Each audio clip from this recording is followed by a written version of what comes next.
Qual é o valor de alguém que traz resgate, salvação a quem está completamente desesperado, sem nenhuma esperança? Eu espero que o Espírito Santo ilumine a sua mente, que o Espírito de Deus tire as trevas do Deus desse século do seu entendimento, que Ele tire a dureza, a cegueira e a morte do seu coração, para você entender, para você captar, para você se convencer profundamente, de uma vez por todas, qual é o valor de alguém que traz resgate, que traz salvação a quem está completamente desesperado, sem saída, sem socorro de si mesmo, sem esperança. É claro, meus queridos, que o valor desse alguém é incalculável, é inimaginável. Pois é simplesmente isso que Jesus Cristo representa para todo ser humano caído e pecador. Jesus Cristo simplesmente é tudo. Esse é o valor dele, meus irmãos. Esse é o valor do Filho eterno de Deus, encarnado. Ele é simplesmente tudo, tudo que o pecador precisa e não pode conseguir ou conquistar por si mesmo. Ele, Jesus Cristo, é.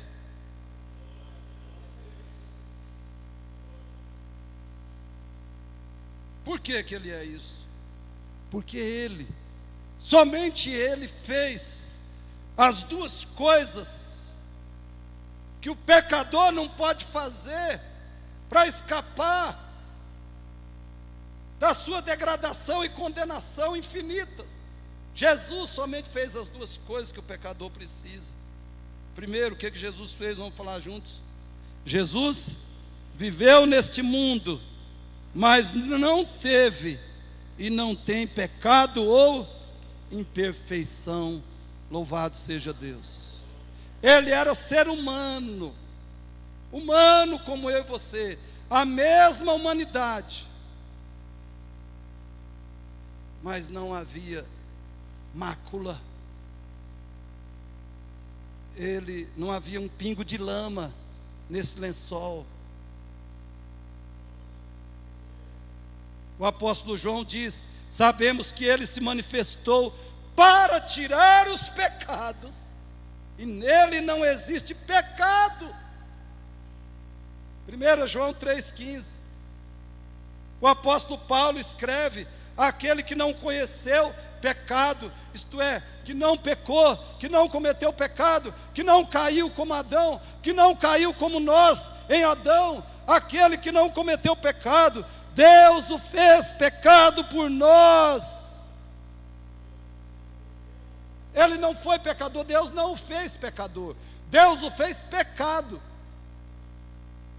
Na cruz todo o pecado dos pecadores que creem nele, que confiam nele para a salvação, na cruz todo o pecado dos pecadores redimidos estava sobre ele, para que nele fôssemos feitos justiça de Deus. 2 Coríntios 5, 21.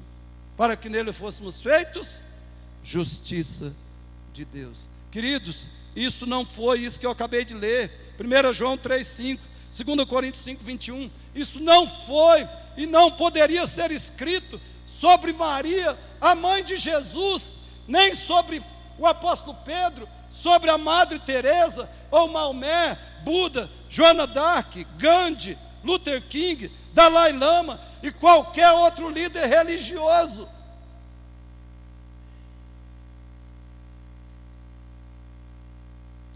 Isso só pode ser escrito sobre Jesus Cristo, o Filho de Deus eterno e encarnado, Deus homem.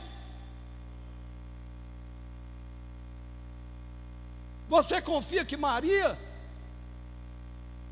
ou qualquer outro famoso líder religioso pode resolver o seu problema diante de Deus, com Deus?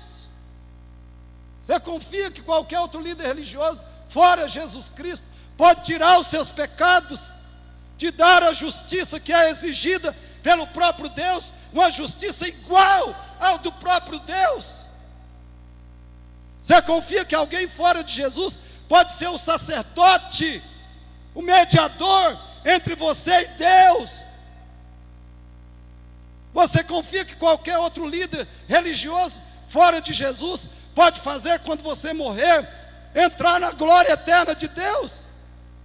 Querido, você está absolutamente cego, enganado.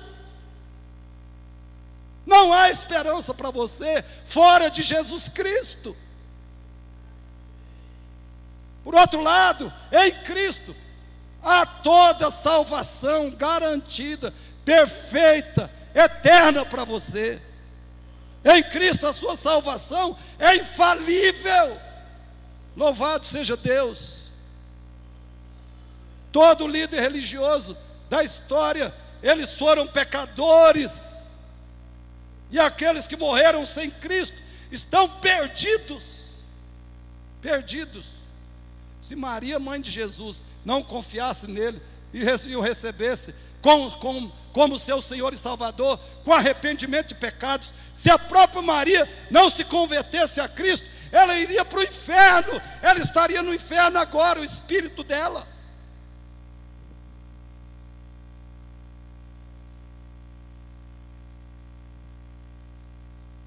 A impecabilidade de Jesus é uma razão que a Bíblia diz que não há salvação em nenhum outro. Atos 4:12. Segundo, o que Jesus fez? Fale comigo. Jesus fez a reparação da lei de Deus, que Adão e todos nós nele quebramos. Jesus fez o quê? A reparação da lei de Deus, que Adão e todos nós quebramos. Como é que ele fez isso? Pela sua morte de cruz. Pela sua morte de cruz. Leia comigo Isaías capítulo 53, só vai dar para ler aqui esse texto. Vamos ler Isaías 53, alguns versos. Verso 4. Certamente ele, Jesus, tomou sobre si as nossas enfermidades. Está falando aqui de enfermidades espirituais, pecados, e sobre si levou as nossas doenças. 5. Ele, porém, foi traspassado por causa das nossas transgressões, esmagado por causa das nossas iniquidades. O castigo que nos traz a paz estava sobre ele, e pelas suas feridas fomos curados. Traspassado, queridos, pelas nossas transgressões, esmagado por causa das nossas iniquidades, ou seja, para fazer reparação da justiça de Deus e para oferecer a plena satisfação da santidade de Deus. Ele tinha que passar por isso. Verso 6.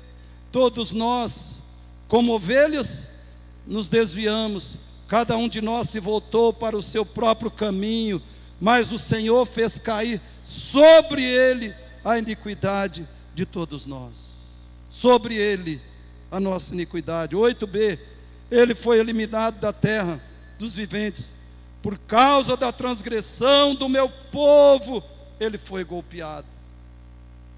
Não foi por causa dele, da transgressão dele, que ele foi esmagado, que ele foi golpeado. Não foi por causa da transgressão dele que ele foi traspassado. Por causa da transgressão do meu povo, ele foi golpeado. 10b. Embora o Senhor tenha feito da vida dele uma oferta pela culpa minha e sua, não dele. Oferta pela culpa nossa. Ele verá a sua descendência e prolongará os seus dias. 11b. Pelo seu conhecimento, o meu servo justo justificará a muitos e levará a iniquidade deles. 12b, ele derramou a sua vida até a morte e foi contado entre os transgressores, porque ele levou o pecado de muitos e pelos transgressores intercedeu. Aleluia.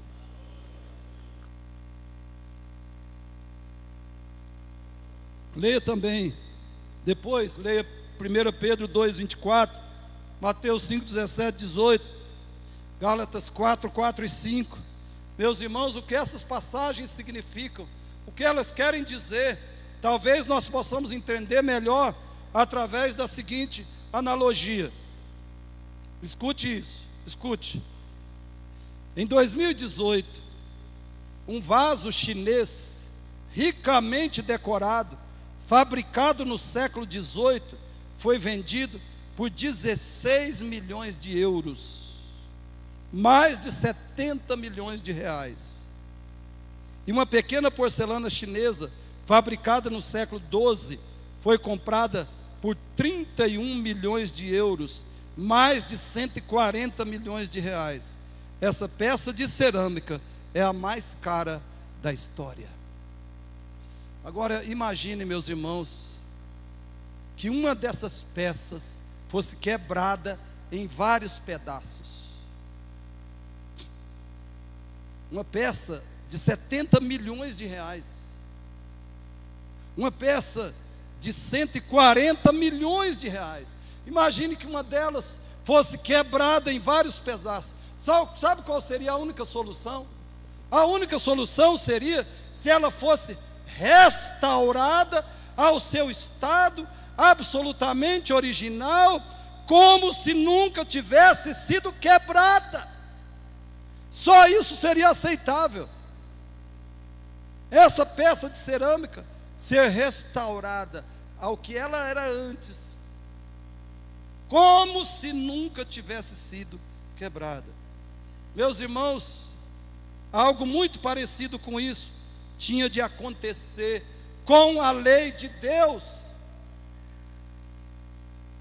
A lei de Deus é muito mais preciosa, valiosa do que qualquer vaso de cerâmica chinês. Quando nós pecamos, a lei, a própria justiça de Deus foi violada, foi quebrada. Então, um conserto, uma reparação perfeita da justiça tornou-se necessária para que os pecadores fossem perdoados e justificados. Quando nós pecamos, a santidade de Deus foi afrontada, ultrajada, jogada na lama, como aquele lençol. Então, um castigo perfeito pela ofensa tinha de ser oferecido para que a santidade fosse plenamente satisfeita. Agora eu pergunto, quem ofereceu a Deus a reparação da sua santidade? Quem ofereceu a Deus a satisfação da sua justiça? Unicamente o Deus encarnado, Jesus Cristo. Ele fez isso na sua vida, olha bem, Ele fez isso na sua vida, absolutamente justa, a perfeição que era requerida de mim e você. E Ele fez isso na sua morte de cruz, o inferno que nós deveríamos sofrer e suportar por toda a eternidade. Unicamente Ele fez a reparação da justiça de Deus, a reparação perfeita. Unicamente Ele ofereceu a satisfação da santidade de Deus, e Ele fez isso na sua vida absolutamente justa. Ele fez isso na sua morte de cruz, no seu inferno suportado na cruz. Olha o que diz Filipenses 2,8, vamos ler comigo? A si mesmo se humilhou, tornando-se obediente até a morte, e morte de cruz. E quando diz, irmãos, que Ele se tornou obediente, significa perfeitamente obediente, na vida e na morte. perfeitamente obediente. Ele se humilhou e tornou-se perfeitamente obediente até a morte, e morte de cruz, até o inferno que eu e você merecíamos. Portanto, este é o único método de salvação do pecador. Este, queridos, é o Evangelho. Este é o plano da salvação. Essa é a boa notícia. Não é algo que eu sou, não é algo que eu faço, ou que eu possa fazer. O Evangelho não são obras humanas, não são méritos humanos. O Evangelho não é realizações humanas. O Evangelho é a maravilhosa e gloriosa notícia do que Cristo fez, ou do que Deus fez em Cristo, para resgatar pecadores da sua ira infinita, para resgatar pecadores do inferno eterno. É o que Deus fez no seu Filho Jesus. Este é o Evangelho. Agora, eu espero que você tenha entendido, irmãos, que se a gente não entender a lei de Deus, a gente não entendeu o Evangelho, porque sem a lei o Evangelho não tem sentido. Eu espero que você esteja fazendo a conexão. Sem a lei o Evangelho não existe, não tem sentido. E por isso que eu repito nessa igreja sempre: ensine a lei para o seu filho, daí ensine o Evangelho, porque é o único caminho de salvação para ele. Seu filho precisa compreender a glória, a absoluta santidade, infinita santidade da lei de Deus. Ele precisa entender a lei, para que ele saiba, tenha consciência profunda de quanto ele está perdido, condenado, sem esperança. E aí você entra com o Evangelho, e aí o seu filho pode ser salvo, pode ser convertido. Mas você começa a ensinar a palavra de Deus para o seu filho, ensinando a lei, e depois entrando com o Evangelho. Uma coisa que me deixa profundamente entristecido, irmãos, parece que tem pais que não entenderam isso. Ele acha que o seu filho vai ser salvo assim automaticamente. Não, eu trago ele na igreja. Tomara que seja salvo. Tomara que seja salvo assim. Mas não foi isso que Deus ordenou para os pais. Não é isso que Deus espera dos pais. Não é essa a missão dos pais, só trazer os filhos na igreja. Muito longe disso. Então esse é o Evangelho, o único método de salvação do pecador. Agora eu termino, preste bem atenção, por favor.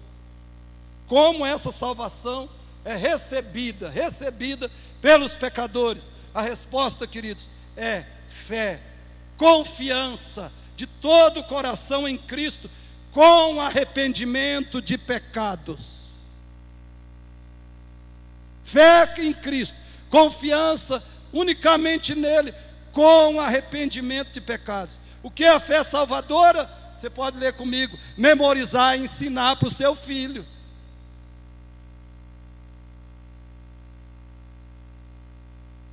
O que é a fé salvadora? Vamos falar juntos? A definição bíblica teológica de fé, que salva o pecador em Cristo. Juntos? A fé salvadora significa que você confia na pessoa e obra de Cristo, e não confia em mais nada e ninguém. Tem gente que diz assim: eu confio em Cristo. Você crê em Cristo? Eu confio em Cristo para a minha salvação. Mas você confia em outras coisas, em outras pessoas também. Isso não é fé salvadora.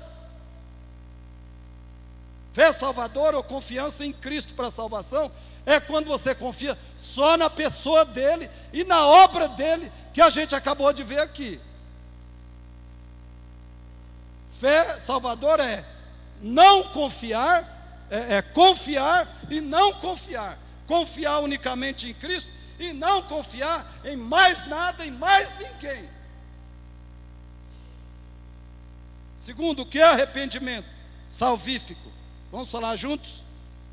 O arrependimento salvífico significa que você resolve se afastar do pecado e viver em guerra contra ele, ou seja, viver em santificação durante toda a sua vida.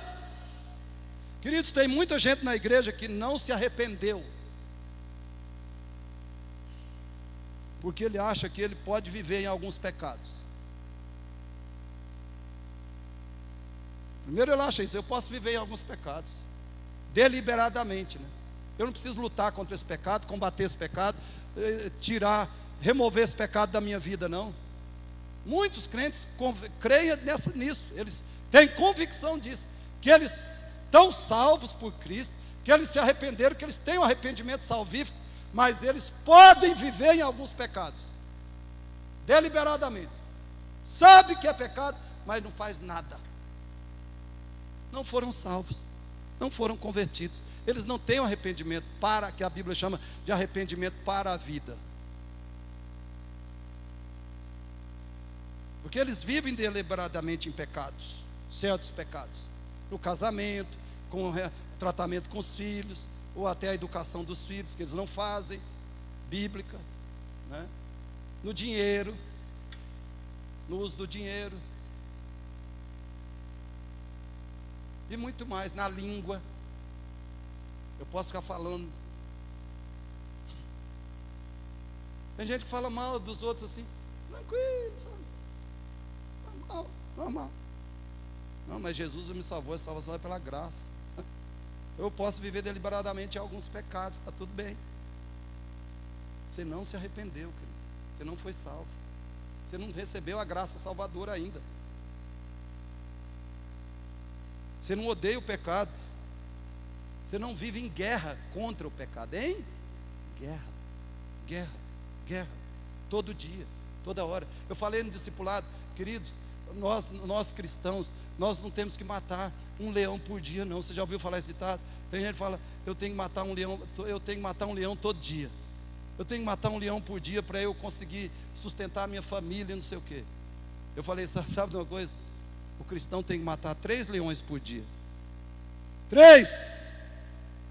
O diabo, o pecado, a carne e o mundo.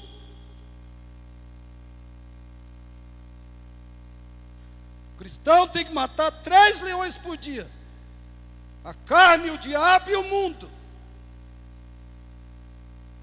Ou seja, no poder do Espírito Santo, ele tem que viver em guerra contra o pecado,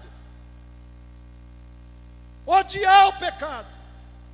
O cristão arrependido, ele tem profunda repulsa pelo pecado, repulsa, profundo anseio por Cristo, por conhecer mais a Cristo, por ser mais como Cristo, por obedecer melhor a Cristo. Isso é arrependimento, e isso, irmãos, é por toda a vida. Toda a vida, não é só um dia. Parece que tem crente que pensa assim, não, o dia que eu me converti a Cristo, aquele dia que eu me entreguei a Jesus, ou que eu recebi Jesus como meu Senhor e Salvador, aquele dia eu me arrependi, e está pronto, está feito. E o arrependimento era só naquele dia.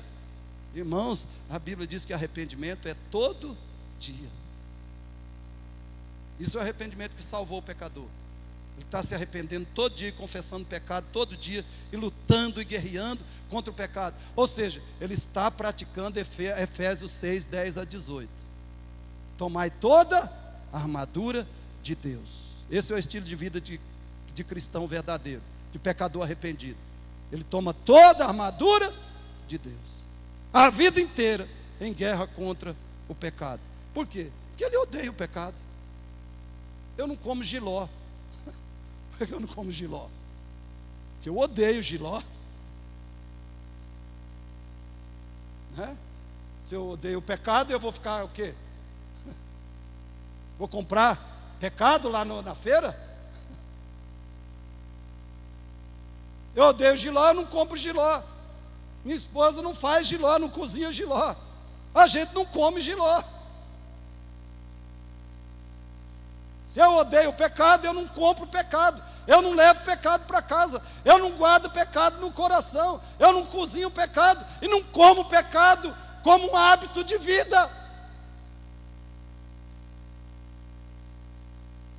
Arrependimento salvífico, irmãos, é por toda a vida.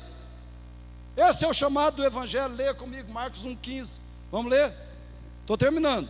O tempo é chegado, dizia Jesus, o reino de Deus está próximo.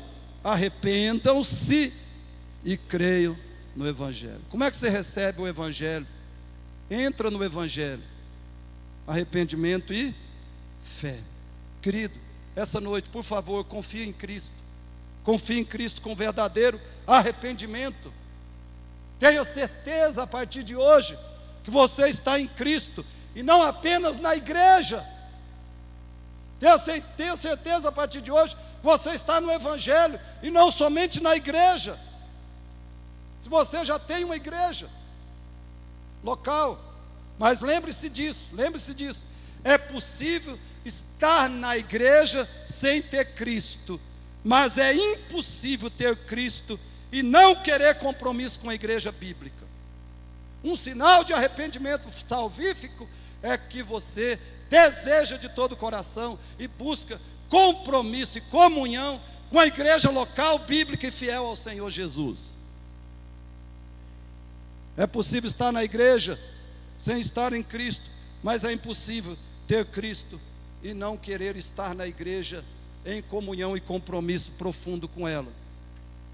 Então, querido, se você não é membro de uma igreja fiel à palavra de Deus, decida se tornar membro o mais rápido possível, pelo batismo e pela pública profissão de fé. E assim, você estará na posição espiritual mais confortável possível. Você estará em união com Cristo e também com a igreja dele, com a igreja que ele comprou com seu próprio sangue. Oremos. Pai Celeste, graças te damos pela tua bendita palavra. Agradecemos porque o Senhor misericordiosamente nos ensinou mais uma vez, nos lembrou o Evangelho